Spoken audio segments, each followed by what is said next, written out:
कचरा साफ हो रहा है ना, आगे और कचरा साफ होगा। एक तो गलती से जीत गया, जनता को ये पता ही नहीं था कि इस बार नीतीश कुमार और मोदी जी का आंधी चल रहा है, नहीं तो वो सीट भी एनडीए जीतने का काम करता साथियों। और लगातार नीतीश कुमार जी के नेतृत्व में बिहार बढ़ रहा है साथियों। याद कीजिए 2014 में मोदी जी ने कहा था हम गांव गांव बिजली पहुंचाने का काम करेंगे। नीतीश जी ने बढ़कर कहा हम घर घर बिजली पहुंचाने का काम करेंगे। और जब पिछले साल मुख्यमंत्री जी का निर्देश हुआ कि हम लोग बिहार के लगभग 1,90,00,000 परिवार को बिजली बिल में 125 यूनिट मुफ्त देने का काम किया जाएगा, तो आपको जानकर आश्चर्य होगा 1,90,00,000 परिवार में से 1,70,00,000 ऐसा परिवार है जिसको पिछले 6 महीने से बिजली बिल नहीं आया। यह है नीतीश कुमार जी का जादू साथियों। इसलिए आज समृद्धि की ओर बढ़ रहा है साथियों। आज गांव गांव सड़क पहुंचाने का काम नीतीश कुमार जी ने किया, गांव गांव बिजली पहुंचाने का काम किया और गांव गांव स्कूल पहुंचाने का काम किया। गांव में सारी व्यवस्था पहुंचाने का काम नीतीश कुमार जी ने किया है साथियों। लेकिन आप साथियों आगे बढ़ना है। हमको बिहार में सेमीकंडक्टर का फैक्ट्री लगाने का काम करना है, हमको आईटी पॉलिसी में आगे बढ़ना है। अभी उमेश कुशवाहा जी बता रहे थे 1285 एकड़ में हम लोग यहाँ पर उद्योग विभाग के माध्यम से पूरा जमीन अधिग्रहण करने का काम कर रहे हैं। हम आपको स्वस्थ करना चाहते हैं कि नीतीश कुमार जी ने जो सपना देखा है बिहार की समृद्धि का, जो 2005 से इन्होंने शुरू किया, याद कीजिए 2005 के पहले 1990 से लेकर 2005 तक बिहार में 1 लाख लोगों को भी नौकरी नहीं मिला। लेकिन नीतीश कुमार जी बिहार के मुख्यमंत्री बने और 2005 से 2020 तक 7.5 लाख लोगों को नौकरी दिया। 2020 से लेकर 2025 तक लगभग 50 लाख लोगों को सरकारी नौकरी और रोजगार देने का काम किया।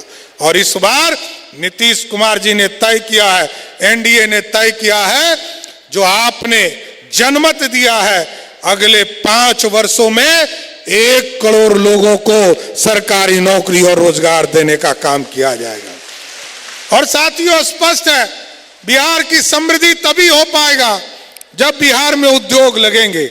और हम आपको बताना चाहते हैं आजकल जितने फैक्ट्री वाले लोग आते हैं वो सबसे पहले पूछते हैं कि पटना के बगल में हाजीपुर में जमीन मिलेगा। सबसे पहला पसंदीदा हाजीपुर और मुजफ्फरपुर का इलाका है। आगे के दिनों में स्वस्थ रहिए, हाजीपुर हो या बिहार के लोग हो, अगले 5 वर्षों में एक लोगों को चिन्हित किया जाएगा जो मजदूरी करने जाते हैं और जो लोग अच्छा नौकरी करने जाते। जो अच्छा नौकरी करने जाते हैं उनको तो कोई दिक्कत नहीं, वो वहां काम करे, लेकिन जो मजदूरी करने जाते हैं उनको आश्वस्त करता हूं कि उनको बिहार में अगले 5 वर्षों में चिन्हित करके उनको रोजगार देने का काम किया जाएगा।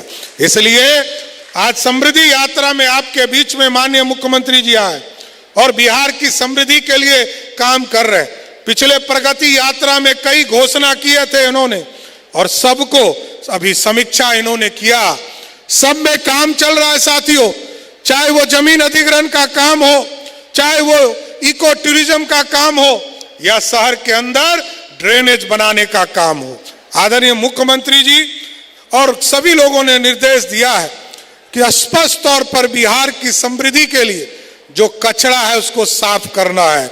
कचरा साफ हो रहा है ना, आगे और कचरा साफ होगा। बिहार की समृद्धि के लिए नीतीश कुमार जी के नेतृत्व में आगे और समृद्ध होगा।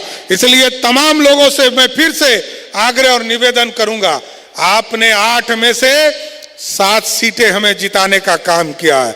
एक तो गलती से जीत गया, जनता को यह पता ही नहीं था कि इस बार नीतीश कुमार और मोदी जी का आंधी चल रहा है, नहीं तो वो सीट भी एनडीए जीतने का काम करता साथियों, यह स्पष्ट दिखता है। इसलिए विकास का काम नीतीश कुमार जी कर रहे हैं। आज कच्ची दरगाह का पुल बन रहा है, आज गांधी सेतु के बगल में पुल बन रहा है, सोनपुर के बगल में पुल बन रहा है, दिगवारा से शेरपुर का पुल बन रहा है। आगे तो पटना जाना इतना आसान होगा कि घर से निकलिए और 15 मिनट में पटना पहुंच जाइएगा। ऐसी व्यवस्था मोदी जी की सरकार और नीतीश कुमार की सरकार कर रही है। इसलिए साथियों, आगे समृद्धि का दौर है। इसलिए मैं फिर से नीतीश कुमार जी को समृद्धि यात्रा में लगातार जनता के बीच में जाने के लिए इनका स्वागत करता हूं, धन्यवाद देता हूं। आप तमाम हाजीपुर और वैशाली के लोगों को मैं फिर से धन्यवाद देता हूं कि आपने 8 में से 60 सीट जिताकर बिहार में एनडीए की मजबूत सरकार बनाने का काम किया। बहुत बहुत धन्यवाद।